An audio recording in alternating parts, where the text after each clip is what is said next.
ಸಂಡೂರು ಪಟ್ಟಣದ ಪುರಸಭೆ ಬಸ್ ನಿಲ್ದಾಣದಲ್ಲಿ ಕಾಂಗ್ರೆಸ್ ಬಳ್ಳಾರಿ ಗ್ರಾಮಾಂತರ ಜಿಲ್ಲಾಧ್ಯಕ್ಷರಾದ ಮಂಜುನಾಥ್ ಎನ್ಕೆಎಸ್ ನೇತೃತ್ವದಲ್ಲಿ ಸಂಡೂರು ವಿಧಾನಸಭಾ ಕ್ಷೇತ್ರದಲ್ಲಿ ಕಾಂಗ್ರೆಸ್ ಯುವ ಸಮ್ಮೇಳನ ನಡೆಯಿತು.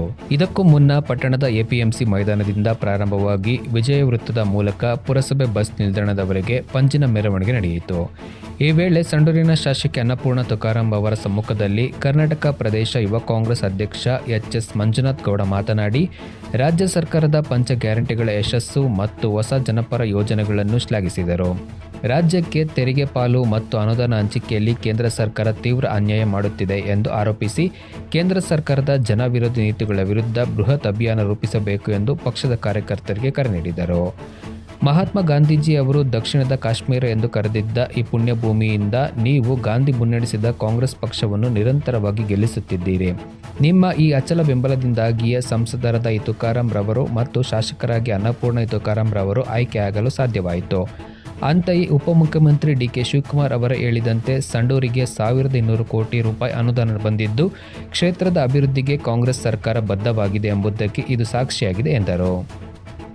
ಸರ್ಕಾರದ ಪಂಚ ಗ್ಯಾರಂಟಿಗಳನ್ನು ಯಶಸ್ವಿಯಾಗಿ ಜಾರಿಗೊಳಿಸಲಾಗಿದ್ದು, ಇದರಲ್ಲಿ ಸಂಡೂರಿನ 1.21 ಲಕ್ಷ ಗೃಹಿಣಿಯರಿಗೆ ಗೃಹಲಕ್ಷ್ಮಿ ಯೋಜನೆಯ ಹಣ ತಲುಪುತ್ತಿದೆ ಮತ್ತು 500 ಕೋಟಿಗೂ ಹೆಚ್ಚು ಬಾರಿ ಮಹಿಳೆಯರು ಶಕ್ತಿ ಯೋಜನೆಯಡಿಯಲ್ಲಿ ಉಚಿತ ಬಸ್ ಪ್ರಯಾಣ ಉಪಯೋಗಿಸಿಕೊಳ್ಳಿರುವುದು ಗಿನ್ನಿಸ್ ದಾಖಲೆ ಸೇರಿದೆ. ಅದೇ ರೀತಿ ಪ್ರತಿ ಕುಟುಂಬಕ್ಕೆ 5 ಕೆಜಿ ಅಕ್ಕಿಯೊಂದಿಗೆ ತೊಗರಿಬೇಳೆ, ಹೆಸರುಕಾಳು, ಅಡಿಗೆ ಎಣ್ಣೆ ಮತ್ತು ಉಪ್ಪು ಒಳಗೊಂಡ ಇಂದಿರಾ ಆಹಾರ ಕಿಟ್ ನೀಡುವ ಕ್ರಾಂತಿಕಾರಿ ನಿರ್ಧಾರವನ್ನು ಸರ್ಕಾರ ಕೈಗೊಂಡಿದೆ. ದೇಶದಲ್ಲೇ ಮೊದಲ ಬಾರಿಗೆ ಎಲ್ಲ ಉದ್ಯೋಗಿ ಮಹಿಳೆಯರಿಗೆ ಋತುಚಕ್ರದ ರಜೆ ನೀಡುವ ನೀತಿ ಜಾರಿಗೆ ತಂದಿರುವುದು ಮಾತೃ ಹೃದಯಿ ಸರ್ಕಾರದ ಬದ್ಧತೆಗೆ ಸಾಕ್ಷಿಯಾಗಿದೆ ಎಂದರು. ವರದಿಗಾರ Raju ಪಾಳ್ಯಕರ್, A to Z TV, Sandur taluk.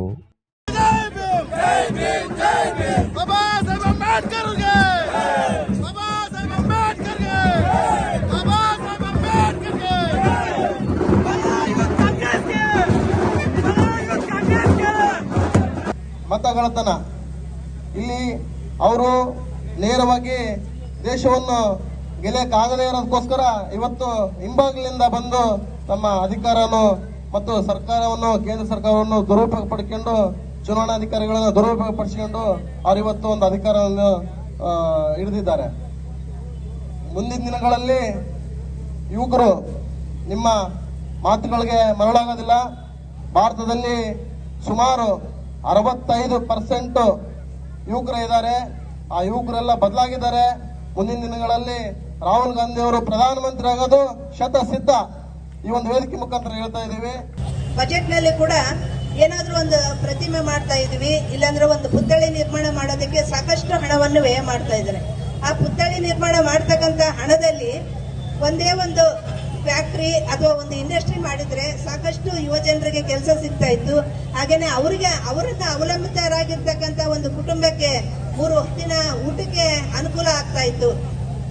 ಆದ್ರೆ ಇವನ್ನೆಲ್ಲ ಬಿಟ್ಟು ಯಾವುದೇ ದೇಶಕ್ಕೆ ಒಂದು ಆತಂಕ ಸೃಷ್ಟಿ ಮಾಡ್ತಕ್ಕಂಥ ಕೆಲಸ, ಹಾಗೇನೆ ಯಾವಾಗ ತಮ್ಮ ಮೇಲೆ ಎಲ್ಲರೂ ಮುಗಿಬೀಳ್ತಾರೆ ಅವಾಗ ಅವರ ಒಂದು ಗಮನವನ್ನು ಬೇರೆ ಕೆಳಗೆ ಸೆಳೆಯೋದಕ್ಕೆ ಧರ್ಮಗಳ ಒಂದು ವಿಷಯವನ್ನು ಮುಂದೆ ತಂದಿಡ್ತಕ್ಕಂಥದ್ದು ಅಥವಾ ಯಾವುದೇ ಒಂದು ಜಾತಿಯನ್ನು ಮುನ್ನೆಲೆಗೆ ತಂದು ಅದ್ರ ವಿರುದ್ಧ ಏನೇನೋ ತಪ್ಪು ಒಂದು ಸಂದೇಶಗಳನ್ನು ಕೊಡ್ತಕ್ಕಂಥ ಕೆಲಸವನ್ನು ನಿರಂತರವಾಗಿ ಮಾಡ್ತಾ ಇದೆ. ಇದನ್ನೆಲ್ಲ ಸೂಕ್ಷ್ಮವಾಗಿ ಗಮನಿಸ್ತಕ್ಕಂಥ ನಮ್ಮ ಯುವ ನಾಯಕರು ಇವತ್ತು ಒಂದು ದಿಟ್ಟ ನಿರ್ಧಾರವನ್ನು ತಗೊಂಡು ಇದನ್ನೆಲ್ಲ ಕೊನೆಗಾಣಿಸ್ತಕ್ಕಂಥ ಒಂದು ನಿರ್ಧಾರವನ್ನು ತಗೋಬೇಕು.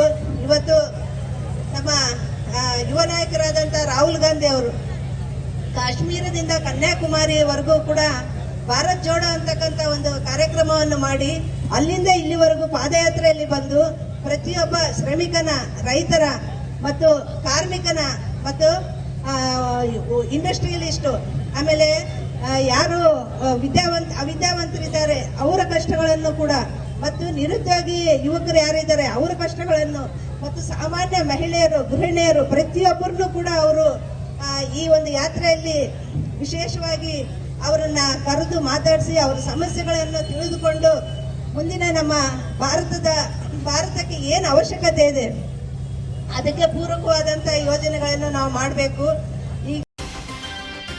ಇನ್ನು ನೀವು A to Z ಚಾನಲ್ಗೆ ಸಬ್ಸ್ಕ್ರೈಬ್ ಆಗದೇ ಇದ್ರೆ ಈ ಕೂಡಲೇ ಸಬ್ಸ್ಕ್ರೈಬ್ ಬಟನ್ ಅನ್ನು ಕ್ಲಿಕ್ ಮಾಡಿ ಹಾಗೂ ದಿನನಿತ್ಯ ಅಪ್ಡೇಟ್ಗಳಿಗಾಗಿ ಬೆಲ್ ಐಕಾನ್ ಅನ್ನು ಪ್ರೆಸ್ ಮಾಡಿ.